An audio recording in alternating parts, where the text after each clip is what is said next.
अब gravitation topic देखते हैं। ब्रह्मगुप्ता इंडिया में एक साइंटिस्ट थे। इन्होंने ब्रह्मगुप्ता सिद्धांत के नाम से एक बुक लिखी थी, जिसमें इन्होंने ग्रेविटेशनल प्रिंसिपल के बारे में बताया था। और ये बात कब की है? ये है 7th सेंचुरी की बात। 7th सेंचुरी का मतलब है 601 टू 700 एडी के बीच में। उस टाइम पर इन्होंने ग्रेविटेशनल प्रिंसिपल के बारे में बता दिया था। इनके बाद न्यूटन ने 1687 में थ्योरी ऑफ ग्रेविटी दी थी। एक्चुअली इसके पीछे एक काफी मस्त स्टोरी है। न्यूटन एक पेड़ के नीचे बैठे थे, जैसा फिगर में दिखाई दे रहा है। ऊपर से एक सेब इनके सिर के ऊपर आकर गिरा। इन्होंने सोचा कि सेब नीचे ही क्यों आकर गिरा है, हो सकता है सेब ऊपर भी जा सकता था, है ना। बट सेब नीचे ही क्यों आया? इससे पहले कई लोग थे जिनके ऊपर सेब गिरा होगा, पर वे तो सेब को खाए गए थे। थ्योरी ऑफ ग्रेविटेशन में क्या है, जो फोर्स है, कोई भी दो बॉडी होंगे, एक का मान लो मास है m1, एक का मास है m2। दुनिया में जितनी बॉडी हैं सभी के बीच में कुछ ना कुछ ग्रेविटेशनल फोर्स लग रहा है। जैसे आप और आपके मोबाइल फोन है जिसमें आप देख रहे हो, या फिर लैपटॉप हो सकता है, लैपटॉप में देख रहे हो, आप दोनों के बीच में भी ग्रेविटेशनल फोर्स है। पर वो मास की वजह से इतना कम होता है कि आपको फील नहीं होता है। इसका फॉर्मूला क्या है? m और m2, दो मास है, इसका समझ लो m1 है, इसका m2 है। इन दोनों के बीच जो सेंटर है, मान लो एक का सेंटर यहाँ पर है, एक का यहाँ पर है, जो रेडियस है वो r है। फॉर्मूला है g m1 m2 by are square. ये जो g है ये कांस्टेंट है। इसकी वैल्यू है 6.67 इंटू 10⁻⁻11 न्यूटन मीटर स्क्वायर पर किलोग्राम स्क्वायर। जो हमारी अर्थ है उसकी ग्रेविटी फोर्स है 9.8 मीटर पर सेकंड स्क्वायर। सभी को राम राम। हरियाणा हाल फिलहाल की फिजिक्स की सीरीज में आपका स्वागत है। इस सीरीज में हम फिजिक्स के सभी important points topic wise cover करेंगे। आप इसकी पीडीएफ भी ले सकते हो। पीडीएफ के बारे में लेक्चर के एंड में डिस्कस करेंगे। अभी लेक्चर कंटिन्यू करते हैं। देखो इस फॉर्मूले से ही आपको दिखाई दे रहा है, फोर्स जो है, ग्रेविटेशनल फोर्स, ये किसके इनवर्सली प्रोपोर्शनल है? ये है आर स्क्वेयर। m1 और m2, इन दोनों के बीच में जो डिस्टेंस है, इस डिस्टेंस के स्क्वायर के इनवर्सली प्रोपोर्शनल है ग्रेविटेशनल फोर्स। इस वजह से फर्क क्या पड़ता है? जैसे मान लो अर्थ है ये, इसे हम अर्थ मान लेते हैं। यहाँ पर समझ लो एक बॉडी है। अब इस बॉडी को ऊपर की तरफ लेके जाएंगे हम, कहीं पर स्पेस की तरफ या थोड़ा स्पेस के नीचे एटमॉस्फेयर में अर्थ के। तो उस वजह से मान लो यहाँ तक हम लेके गए, उस वजह से अर्थ के सेंटर और इसके बीच में जो डिस्टेंस है आर, वो बढ़ जाएगा। उस वजह से फर्क क्या पड़ेगा? फोर्स, ग्रेविटेशनल फोर्स जो है वो कम हो जाएगा, क्योंकि ये इनवर्सली प्रोपोर्शनल है आर के, distance between the bodies. But अगर हम इसको नीचे की तरफ लेके आए, मान लो हम यहाँ तक लिया इस बॉडी को, उस वजह से आर तो चलो मान लेते हैं कम हो जाएगा, दोनों के बीच में डिस्टेंस। बट फर्क क्या पड़ेगा? उस टाइम ये जो सिस्टम एज्यूम करेगा वो ये वाला सिस्टम होगा। इस वजह से इसका मास भी कम हो जाएगा, और मास कम हो गया तो भी ग्रेविटी कम हो जाएगी। अब जो ग्रेविटेशनल फोर्स है वो कम हो जाएगा। अब ग्रेविटेशनल फोर्स कम होने से फर्क क्या पड़ता है? इससे पहले एक चीज और देख लो आप। वेट है, वेट किसके बराबर होता है? मास इंटू ग्रेविटी के। ठीक है, आप जो वेट देखते हो अपना, 80 किलो 60 किलो जो भी है, उसमें एक तो आपका मास होता है। मास हमेशा कांस्टेंट रहता है। जो वेट में फर्क पड़ता है वो पड़ता है ग्रेविटी की वजह से। इस वजह से ग्रेविटेशनल फोर्स कम हो गया, ग्रेविटी कम हो गई, और आपका जो वेट है वो भी कम हो जाता है। वेट कब कम होता है? अगर बॉडी को ऊपर की तरफ लेकर जाए अर्थ के सरफेस के, या फिर अर्थ के सरफेस से नीचे की तरफ लेकर आए, दोनों केस में जो वेट है वो डिक्रीज होता है। अब मान लो एक बॉडी है, आयरन बॉल है, और ऐसी एक वुडन बॉल है, दोनों के वेट में फर्क है। अब इनको हम मान लो सेम हाइट से छोड़ते हैं। मान लो ये अर्थ का सरफेस है, सेम हाइट से नीचे की तरफ ड्रॉप करते हैं। उस केस में क्या होगा? जो ये आयरन बॉल थी, ये जल्दी नीचे गिरेगी, क्योंकि इस पर जो एयर का रेजिस्टेंस लगेगा वो काफी कम होगा बजाय वुडन बॉल के, क्योंकि एक तो हल्की रहती है, तो इसके ऊपर एयर का रेजिस्टेंस भी ज्यादा लगता है। अब यही जो एक्सपेरिमेंट है ये हम एक वैक्यूम में करते हैं।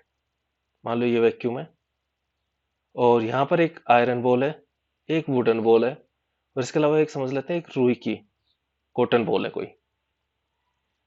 और यहाँ पर सिर्फ एक ग्रेविटेशनल फोर्स है जी, इसके अलावा कोई और फोर्स नहीं है, कोई एयर नहीं है, वैक्यूम है ये।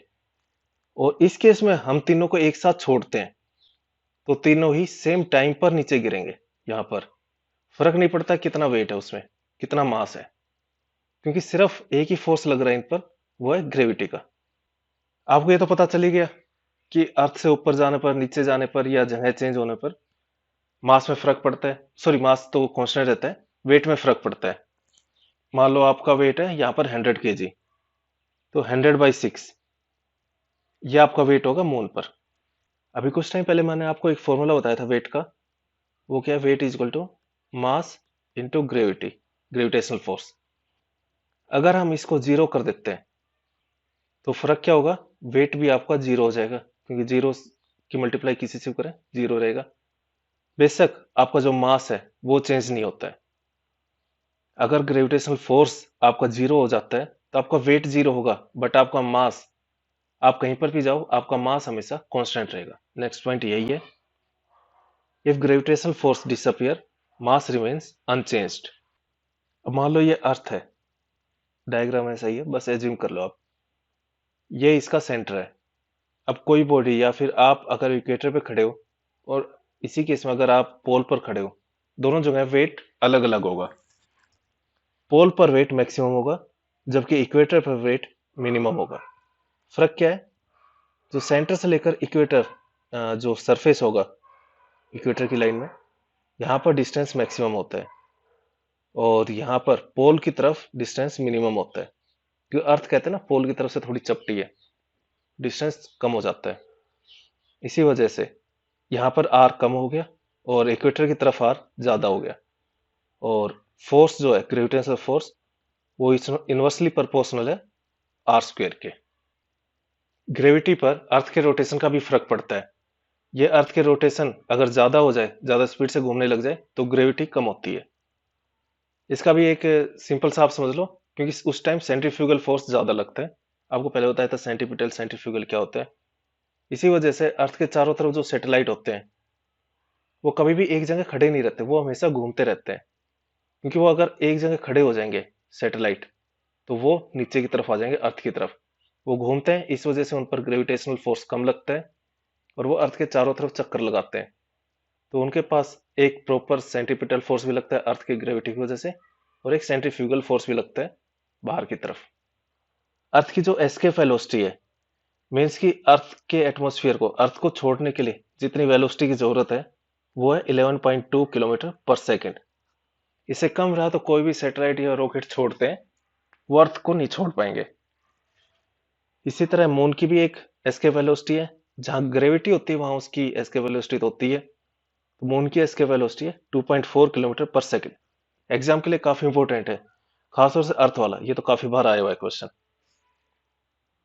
मून की एस्केप वेलोसिटी कम है, इस वजह से उसका जो एटमॉस्फेयर था वही उसको छोड़कर चला गया। तो कोई एटमॉस्फेयर नहीं है मून पर, क्योंकि एस्केप वेलोसिटी कम थी, तो जो गैसेस थी वे इजिली एस्केप हो गई जो मून था उससे। हम जो सीधे खड़े होते हैं अर्थ पर, वो इसलिए खड़े हो पाते हैं क्योंकि कुछ ग्रेविटी है अर्थ की। अदरवाइज ग्रेविटी ना हो तो हम इधर उधर झूलते ही रहे। इसी वजह से एस्ट्रोनॉट जो है वो स्पेस में कभी भी इरेक्ट खड़े नहीं हो पाते, सीधे खड़े कभी भी नहीं हो पाते, क्योंकि वहां पर कोई ग्रेविटी नहीं है। क्वेश्चन आ जाए एस्ट्रोनॉट क्यों सीधे खड़े नहीं हो पाते, because of no gravity in space. और स्पेस में जो वेटलेसनेस महसूस होता है, लगता है कि जीरो वेट है, वो किस लिए लगता है, क्योंकि ग्रेविटी नहीं होती। देखो वेट जब भी जीरो लगेगा, वेट क्या होता है, मास इंटू ग्रेविटी। जब भी समझ लो वेट जीरो लगे, उसमें सीधा सीधा रोल सिर्फ ग्रेविटी का है, क्योंकि मास हमेशा कांस्टेंट रहता है। ग्रेविटी जीरो होगी तभी वेट जीरो रहेगा। क्वेश्चन आया हुआ है ये कि वेटलेसनेस क्यों हमें महसूस होता है स्पेस में, तो ऑप्शन था वैक्यूम, ग्रेविटी, और भी ऑप्शन थे, पर यही कंफ्यूजिंग थे। तो वैक्यूम की वजह से नहीं होता है, ये होता है ग्रेविटी की वजह से। ये फोटो आपको पता है कहाँ की है या किस चीज की है? यह है पीसा की मीनार की। कई बार आपने सुना भी होगा टावर ऑफ पीसा।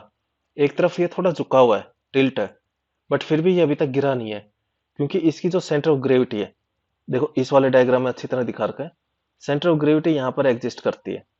और ये एग्जिस्ट करती है, जो इसका बेस है, इसके ऊपर कोई भी बॉडी रहेगी, उसकी अगर सेंटर ऑफ ग्रेविटी से वर्टिकल लाइन खींचे नीचे की तरफ, अगर वो उसके बेस में से क्रॉस हो रही है, जैसे ये बेस है, वर्टिकल लाइन इसमें से क्रॉस हो रही है, तो वो गिरेगी नहीं।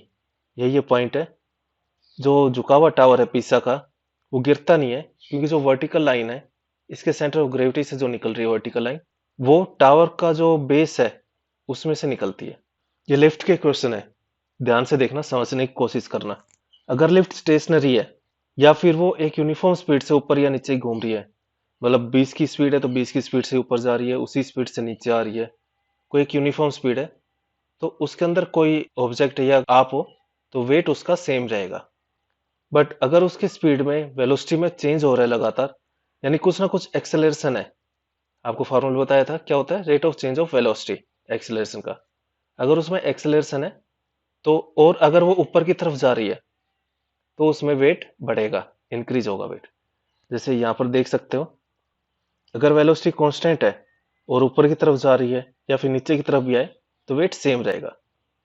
बट एक्सेलरेशन है और ऊपर की तरफ बॉडी जा रही है, तो वेट बढ़ेगा। और अगर इसके ऑपोजिट केस हो जाए, मान लो बॉडी नीचे की तरफ जाने लगे, तो उस केस में क्या होगा, वेट कम होगा। नेक्स्ट पॉइंट यही है, अगर लिफ्ट नीचे की तरफ जाना स्टार्ट किया विद एक्सेलरेशन, तो वेट डिक्रीज होगा। और अगर मान लो ये रस्सी काट दे, ये ब्रेक कर दे, उस केस में क्या होगा, जैसे मान लो यहाँ पर ये डायग्राम में दिखाई दे रहा है, रस्सी ब्रेक कर दी, तो उस टाइम में फ्री फॉल होगा। और उस वजह से क्या होगा, जो बॉडी है, आप हो, वो इसकी जो सीलिंग है यहाँ पर टच कर जाएंगे। केपलर थे, इन्होंने 3 रूल बताए थे इंपॉर्टेंट, कि अर्थ सन के चक्कर लगा रही है और उसमें क्या क्या चीजें हैं, उसके रूल बताए थे इन्होंने। इन्होंने बताया था कि एक तो इलेप्टिकल ऑर्बिट में घूम रही है, यानी ऐसा नहीं है कि सन सेंटर में है, कभी वो अर्थ के पास होता है, कभी वो दूर होता है। कोई भी प्लेनेट है वो सन का चक्कर लगा रहा है, तो कभी वो पास होता है, कभी दूर होता है। नेक्स्ट लॉ बताया था केपलर ने, सेम टाइम में सेम एरिया कवर करता है कोई भी प्लेनेट। जैसे मान लो ये 6 मंथ में इतना डिस्टेंस कवर कर लिया, पहले यहाँ पर था, उसके बाद यहाँ तक आ गया, तो जो ये एरिया है सन से लेकर ये, और यहाँ पर 6 मंथ में समझ लो यहाँ से लेके यहाँ तक ही गया ये, पर ये जो एरिया हो गया सन से लेकर, दोनों केसेस में एरिया इक्वल रहेगा। बात एरिया की हो रही है, यहाँ पे ये डिस्टेंस कवर करने की बात नहीं हो रही है, ठीक है। दोनों केसेस में एरिया सेम रहेगा, सेम टाइम पीरियड में। इसके बाद थर्ड लॉ दिया था, जो टी स्क्वेयर है टाइम, वो डायरेक्टली प्रोपोर्शनल होगा आर क्यूब के। ठीक है, टाइम पीरियड है जितने में कोई प्लेनेट एक चक्कर लगा रहा है, और आर उस पाथ का रेडियस है जो वो इलेप्टिकल मूव कर रहा था। इस लेक्चर में इतना ही। अब बात कर लेते हैं पीडीएफ की। क्या पीडीएफ कैसे ले सकते हो? जो हमारी फिजिक्स की पीडीएफ है उसका प्राइस है 25 रुपीज़। जो हम पढ़ा रहे हैं यही आपको पीडीएफ मिलेगी, कंप्लीट फिजिक्स की। और हमारी एक और सीरीज है हरियाणा हाल फिलहाल करंट अफेयर्स, उसकी पीडीएफ है 39 रुपीज़ की। इसमें आपका 2024 का कंप्लीट करंट अफेयर मिलेगा, साथ ही 2025 का, जो कि आपका जब तक सीईटी प्री नहीं हो जाता तब तक का करंट अफेयर आपको मंथली मिलता रहेगा। जिन्होंने भी ये पीडीएफ ली है उनको अब तक का करंट अफेयर मिल चुका है। और हमारी हरियाणा जी के फटाफट रिवीजन की सीरीज है, इसका प्राइस है 29 रुपीज़। अगर आप ये दोनों लेते हो, हरियाणा जी के फटाफट रिवीजन और हरियाणा हाल फिलहाल करंट अफेयर्स, तो प्राइस है 49 रुपीज़ का। और अगर आप ये तीनों लेते हो, हरियाणा हाल फिलहाल करंट अफेयर्स, हरियाणा जी के फटाफट रिवीजन और फिजिक्स, ये तीनों लेते हो तो प्राइस है 60 रुपीज़ का। इसमें आपका करंट अफेयर्स कंप्लीट मिलेगा 2024 का, साथ ही 2025 का, जब तक आपका सीईटी प्री नहीं हो जाता 2025 का, तब तक का करंट अफेयर आपको मंथली मिलता रहेगा। इसके लिए आपको करना क्या है, जो ये नंबर है 9958049906, इस पर यूपीआई करना है और स्क्रीनशॉट इसी नंबर पर व्हाट्सएप कर देना है। उसके बाद हम पीडीएफ सेंड कर देंगे। इस लेक्चर में इतना ही। Thank you. जय हिंद, जय भारत।